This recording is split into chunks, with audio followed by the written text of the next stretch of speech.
Koulouba, le sommet du pouvoir. Levez les yeux. Au-dessus de Bamako, une colline se dresse, mystérieuse, inaccessible. Koulouba. Pour comprendre ce sommet, nous devons remonter 128 ans en arrière, à une époque où cette colline n'était qu'un point sur une carte. 1896. Le colonel de Trintignant regarde cette colline, lieutenant-gouverneur du Soudan français. Il ne voit pas un sommet ordinaire, il voit l'avenir. Bamako doit devenir la capitale, et le pouvoir doit s'élever au-dessus de tout, le point F. C'est ainsi qu'ils appellent cette colline, un point géodésique, froid, technique. Mais pour Trintignant, c'est bien plus que ça. 1899, le chef de bataillon Louis Digue, artillerie de marine. On lui confie le projet. Les ordres sont clairs. Suivre les prescriptions du gouverneur général Ernest Roume. Digue se tient au sommet. Le vent, la poussière, la chaleur implacable du Sahel. Il trace les premières lignes de son projet. Sur cette colline, il va ériger le symbole d'un empire colonial.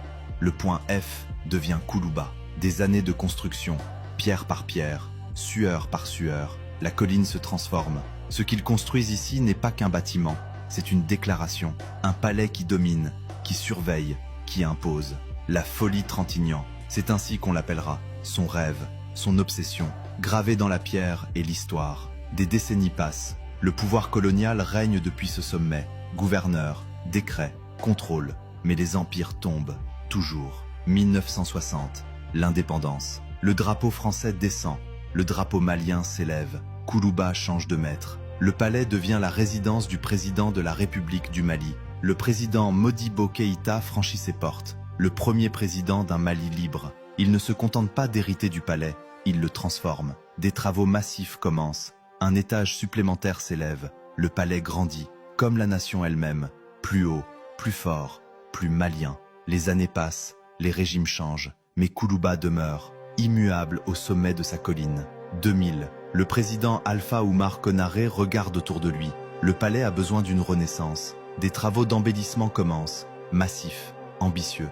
2 nouveaux bâtiments s'élèvent près du palais. La salle des banquets, où les nations se rencontrent. La salle du Conseil des ministres, où les décisions qui façonnent un pays sont prises. Mais Konaré voit plus loin. Il ne veut pas seulement embellir, il veut raconter. La place des explorateurs, un souvenir de ceux qui ont tracé les cartes. La place des gouverneurs, l'ère coloniale, gravée dans la pierre. La place des cités et villes martyrs, pour ceux qui ont souffert. La place des nations, le Mali connecté au monde. La place des 701 communes du Mali, chaque village, chaque voix, représentée ici, au sommet.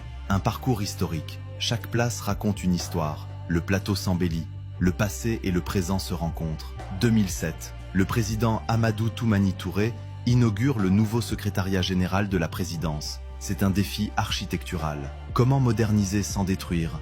La solution est audacieuse. Le nouveau bâtiment enveloppe la folie Trintignant, comme une protection, comme un hommage. L'ancien est préservé, le nouveau s'élève autour.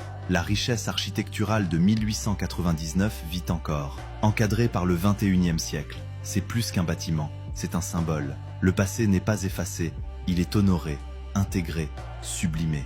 Aujourd'hui, levez les yeux vers Koulouba. Ce que vous voyez n'est pas seulement le siège de la présidence, c'est 128 ans d'histoire, de transformation, de résilience, du point F colonial à la citadelle de la démocratie malienne, de la folie Trintignant au cœur battant d'une nation. Koulouba ne domine pas seulement Bamako, elle domine le temps lui-même. Chaque pierre raconte une bataille, chaque place honore une mémoire, chaque bâtiment porte l'empreinte d'un président qui a rêvé. Ce n'est pas qu'un palais, c'est le Mali lui-même, élevé au-dessus de tout, mystérieux, puissant, éternel. Koulouba, le sommet du pouvoir.